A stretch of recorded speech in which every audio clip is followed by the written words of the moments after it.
शब्द के तल पे कठिन है।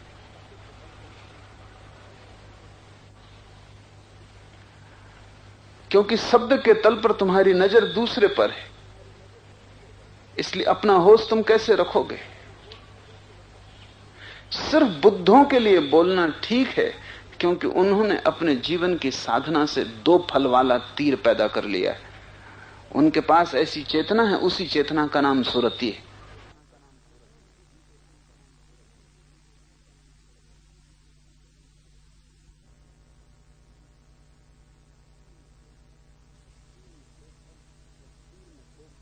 जब तीर में 2 फल है, दूसरे की तरफ, अपने तरफ, जब चेतना दोनों तरफ एक साथ देख पाती, जब चेतना तुम्हें बातचीत करने में खो नहीं जाती, सजग बनी रहती है, बोलने वाला बोलता रहता है, साक्षी भीतर खड़ा रहता है, तब एक भी शब्द तुम्हें किसी झंझट में ना ले जाएगा, अन्यथा शब्द तुम्हें झंझट में ले जाएंगे। एक सूफी कहानी है। गुरु ने 4 शिष्यों को मौन के लिए भेजा। सांझ हो गई, मस्जिद में चारों बैठे, दिया नहीं जलाया किसी ने। नौकर पास से गुजरता था तो एक ने कहा, भाई रात हुई जा रही, दिया जला दे। दूसरे ने कहा, तुम बोल गए। और गुरु ने मना किया था। और तीसरे ने कहा, क्या कर रहे हो, तुम भी बोल गए, गुरु ने मना किया था। और चौथे ने कहा, हम ही ठीक, हम अभी तक नहीं बोले। बोलने में एक विस्मरण है। ये कहानी तुम्हें हंसने जैसी लगती, तुम्हारी ही कहानी है। तुम चुप बैठो तब पता चलेगा कि बोलने का कितना मन होने लगता है। तुम चुप बैठो तब पता चलेगा कि भीतर तुम किस तरह बोलने लगते हो। और बाहर कोई भी बहाना मिल जाए कि सुरति खो जाओगे। कहानी का मतलब क्या है? कहानी का मतलब उन चारों में से किसी को स्मरण न रहा कि हम चुप होने के लिए यहां बैठे। और कहानी का मतलब है कि जब नौकर निकला, पास से दूसरा आया, ध्यान दूसरे पे गया, सुरति चूक गई। नानक कहते हैं, मनन से ही मन और बुद्धि में सुरति उदय होती। सुरति शब्द बड़ा प्यारा है। ये बुद्ध के सम्यक स्मरण से आता है।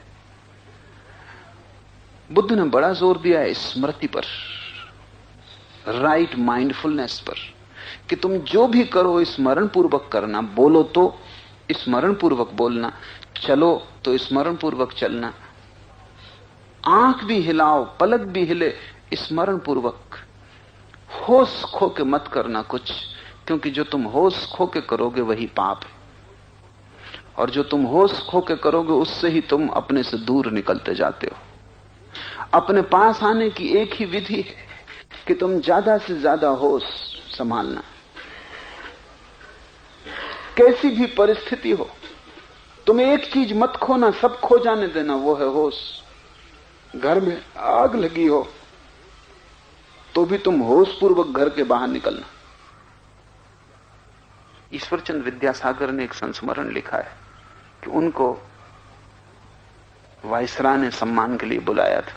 गरीब आदमी थे, ऐसा पुराना बंगाली ढंग का कुर्ता कमीज धोती पहनते थे, फटे पुराने कपड़े थे। मित्रों ने कहा कि वायसराय की सभा में इन कपड़ों में जाना उचित नहीं, अच्छे कपड़े बना देते। बात उनको भी जची, 1-2 दफे इंकार भी किया, लेकिन फिर उनको भी लगा कि ठीक नहीं है, तो कपड़े बनवा लिए। कल सुबह वायसराय की सभा में जाने को है, उसके एक दिन पहले की घटना है। सांझ को लौटते थे बगीचे से टहलकर, सामने ही एक मुसलमान अपनी कपड़े पहने हुए, चूड़ीदार पजामा, शेरवानी, हाथ में छड़ी लिए, बड़े शौक से शाम की चहलकदमी करता हुआ जा रहा है घर वापस। एक आदमी भागा हुआ आया और उसने कहा, मीर साहब आपके घर में आग लग गई, जल्दी करिए। लेकिन वो वैसे ही चलता रहा, चाल में जरा भी फर्क ना आया, जरा भी, जैसे नौकर आया ही नहीं। जैसे नौकर ने कुछ कहा ही नहीं, जैसे कुछ भी नहीं हुआ, वो जैसा था ठीक वैसा ही रहा, सुर जरा भी ना बदला उसका। नौकर समझा कि शायद मालिक ने सुना नहीं, क्योंकि आग लगने का मामला है। उसने कहा कि आप समझे या नहीं, सुना आपने या नहीं, किस विचार में खोए हैं, मकान में आग लग गई। नौकर कपरा है, पसीना पसीना है, बड़ा उत्तेजित है, और नौकर है, उसका कुछ भी नहीं जल रहा है। उस मुसलमान ने कहा सुन लिया, लेकिन मकान में आग लग गई, इस वजह से क्या जिंदगी भर की चाल बदल दें? आते हैं। ईश्वरचंद्र पीछे ही थे, उन्होंने ये सुना तो बड़े हैरान हुए। तो उन्होंने भी सोचा कि जिंदगी भर के कपड़े बदलें वाइसराय की, और ये एक आदमी है। वो वैसे ही तो वो पीछे गए उसके, देखें ये आदमी अनूठा है। वो आदमी वैसे गया जिससे रोज जाता था, वही चाल रही, वही छड़ी का हिलना रहा। घर पहुंच गया, आग लगी है, उसने नौकरों से कह दिया कि बुझाओ। ये बाहर खड़ा रहा, सब इंतजाम कर दिया, लेकिन उस आदमी में रत्ती भर फर्क नहीं है।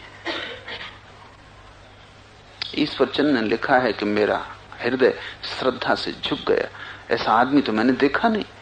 ये किस चीज को संभाल रहा है? उसका नाम सुरुति, उसका नाम स्मृति। ये एक बात संभाले हुए है कि अपने होश को नहीं खोना। जो हो रहा है, जो किया जा सकता है वो कर रहे हैं, जो करने योग्य है वो किया जाएगा, लेकिन स्मृति कभी भी खोने योग्य नहीं है।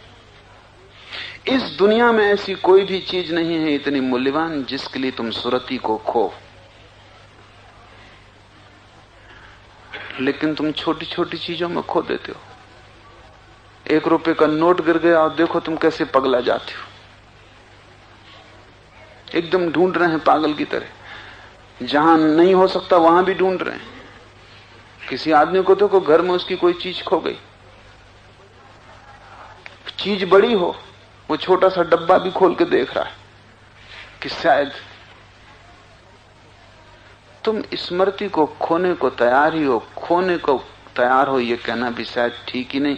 तुम्हारे पास है ही नहीं, तुम खोओगे क्या? तुम मूर्छित। नानक कहते हैं मनन से मन और बुद्धि में सुरति का उदय होता है। जैसे जैसे ओंकार गहरा बैठता है, पहले तुम्हारा उच्चार बंद होता है, वैसे ही तीर भीतर की तरफ मुड़ता है, क्योंकि अब बाहर कोई नहीं रहा जिससे बोलना। बोलना यानी बाहर से संबंध बनाना, बोलना यानी सेतु, उससे हम दूसरे तक जाते हैं। वो संवाद है, वो दूसरे और हमारे बीच का नाता है, वो तोड़ लिया। नहीं बोलना, चुप हो गए।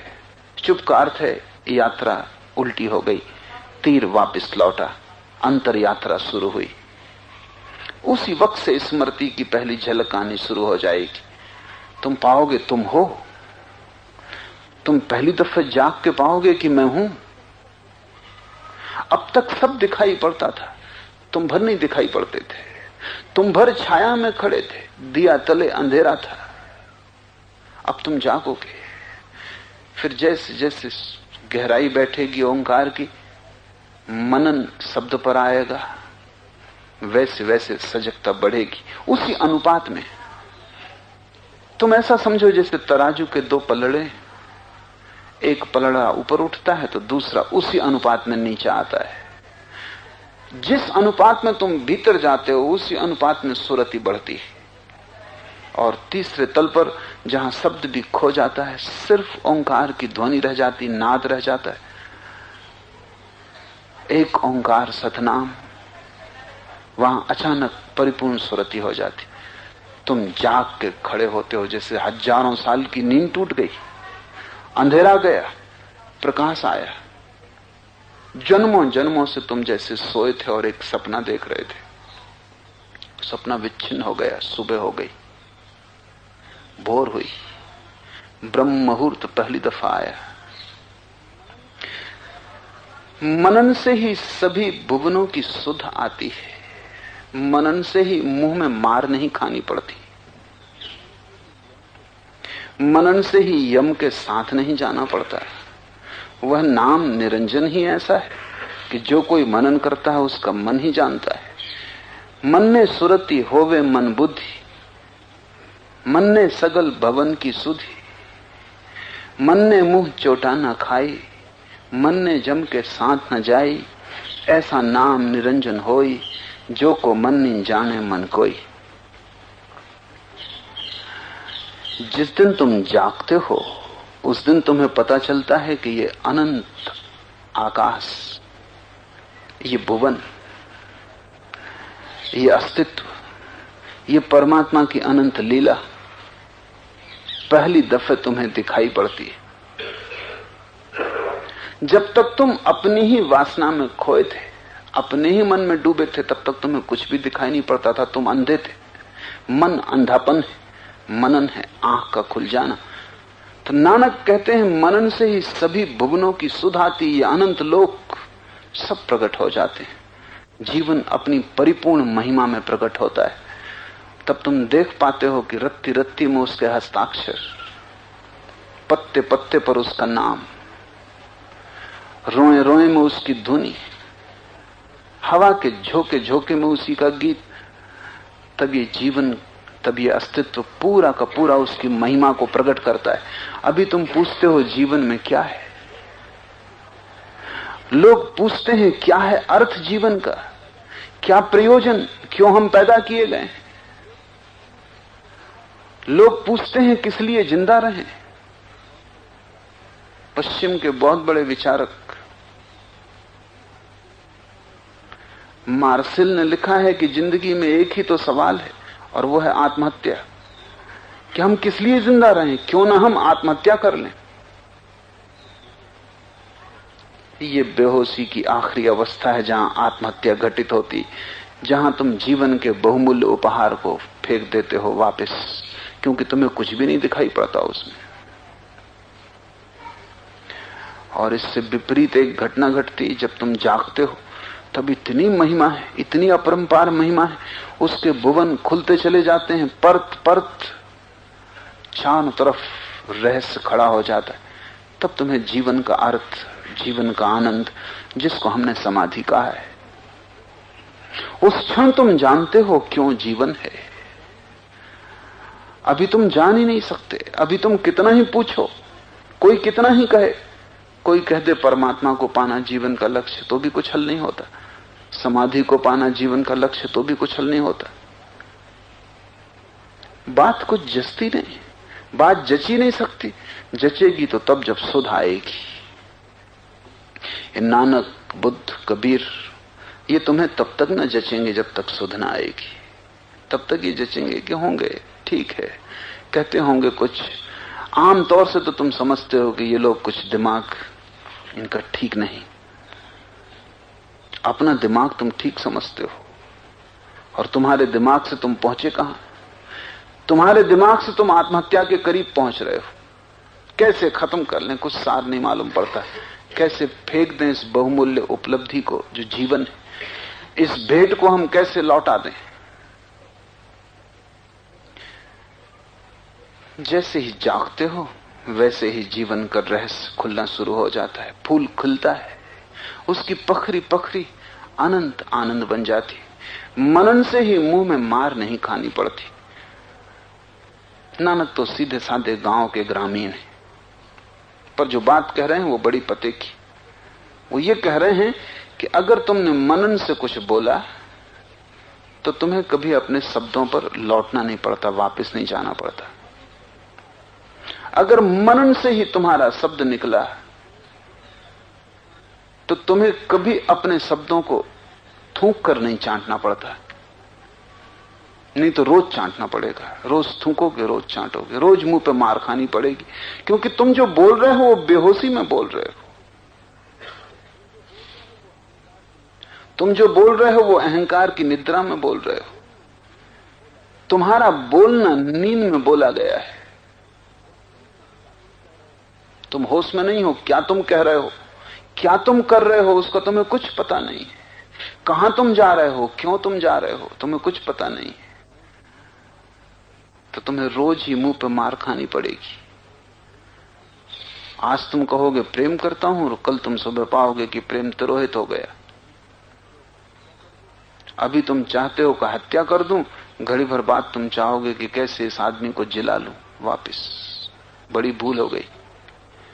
अभी तुम कुछ कहते हो, घड़ी भर बाद कुछ हो जाता है।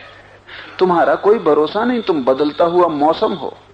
तुम्हारे भीतर कोई भी तत्व स्थिर नहीं है, क्रिस्टलाइज्ड नहीं है। तुम्हें प्रतिक्षण मुंह पर मार खानी पड़ेगी। नानक कहते हैं मनन से ही मुंह पर मार नहीं खानी पड़ती, और मनन से ही यम के साथ नहीं जाना पड़ता। मरते तो सभी हैं, लेकिन सभी यम के साथ नहीं जाते। ये प्रतीक है, इसे थोड़ा समझ लें। मरते सभी हैं, लेकिन कभी कभी कोई स्मरण पूर्वक मरता है, बस फिर यम के साथ नहीं जाना पड़ता। जब तक तुम विस्मरण में मरते हो तब तक तुम्हें यम के साथ जाना पड़ता है। यम का अर्थ है भय। जब आदमी बेहोशी में मरता है, जिसकी जिंदगी भर बेहोशी में बीती, तो मरते वक्त कपता है, रोता है, चीखता है, चिल्लाता है, अपने को किसी तरह बचाना चाहता है, आखिरी दम तक पकड़ रखना चाहता है सांस को, किसी तरह बच जाऊं, कोई भी बहाना, कोई भी बचा ले, रोता है, गिड़गिड़ाता है। ये जो सारे भय की दशा है, ये जो भय का काला मुंह है, ये जो भैंसे पर सवार भय है, इसका नाम यम है। लेकिन जो आदमी स्मरण से मरता है, जिसके भीतर कोई भय नहीं, जिसने जीवन को जाग कर देखा, उसका भय चला जाता है। तब वो पाता है कि मृत्यु तो जीवन की परिपूर्णता है, अंत नहीं। और मृत्यु भय नहीं है, तो परमात्मा का द्वार है। वो पाता है कि मृत्यु तो आमंत्रण है, वो तो उसमें लीन हो जाने की प्रक्रिया है। तब वो न घबराता, न वो कपता, न वो रोता, न वो चिल्लाता। तब वो आनंद मग्न उस परम सौंदर्य में प्रवेश करता है। तब वो अपने प्रिय से मिलने जैसे जा रहा हो। नानक जिस दिन मरे, उस दिन उनके ओंठों पर जो शब्द थे वो बड़े कीमती। नानक ने कहा फूल खिल गए, वसंत आ गया है, वृक्षों पे बड़ा गीतों का कलकल नाद है।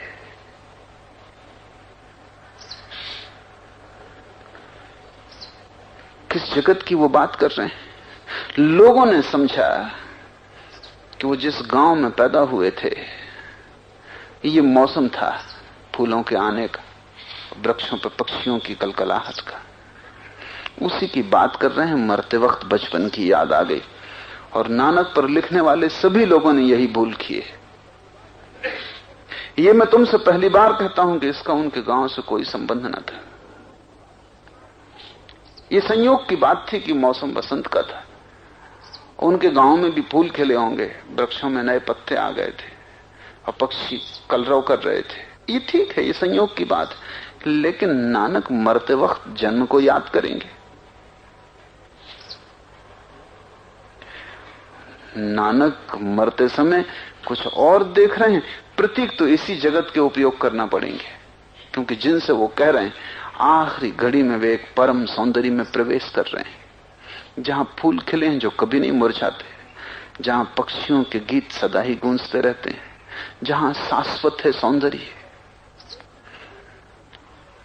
जैसे ही कोई व्यक्ति जीवन को जाग कर जीता है, मृत्यु परिसमाप्ति नहीं है, परिपूर्णता है। मृत्यु अंत नहीं है, परम फूल है, जीवन की परम अवस्था है। मृत्यु में हम कुछ खोते नहीं, कुछ पाते हैं। इस तरफ द्वार बंद होता है, उस तरफ द्वार खुलता है। ज्ञानी नाचता हुआ जाता है, गाता हुआ जाता है। अज्ञानी रोता हुआ जाता है, चिल्लाता हुआ जाता है। अज्ञानी यमदूत के साथ जाता है, अपने ही कारण। कोई यम नहीं है, कोई भैंसों पे सवार यम तुम्हारे पास नहीं आता।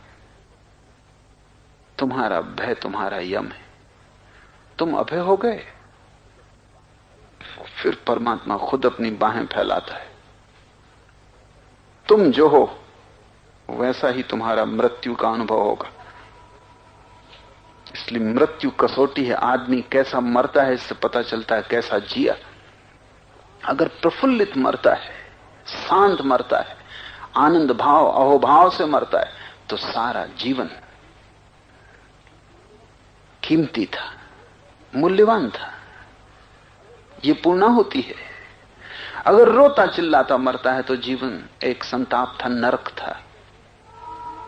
इसलिए नानक कहते हैं मनन से ही यम के साथ नहीं जाना पड़ता। वह नाम निरंजन ही ऐसा है कि जो कोई मनन करता है उसका मन ही जानता है।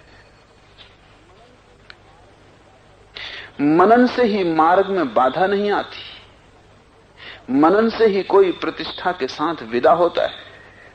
मनन से ही कोई मार्ग से नहीं भटकता। मनन से ही धर्म से संबंध बनता है। वह नाम निरंजन ही ऐसा है कि जो कोई मनन करता है उसका मन ही जानता है। मन ने मार्ग ठाक न पाई, मन ने पथस्यु प्रगट जाई, मन ने मगुना चले पंथु, मन ने धर्म सेति सन बंधु। ऐसा नाम निरंजन होई, जे को मन्नी जाने मणि कोई। बाधाएं तुम्हारे बाहर नहीं है, बाधाएं तुम्हारे भीतर है।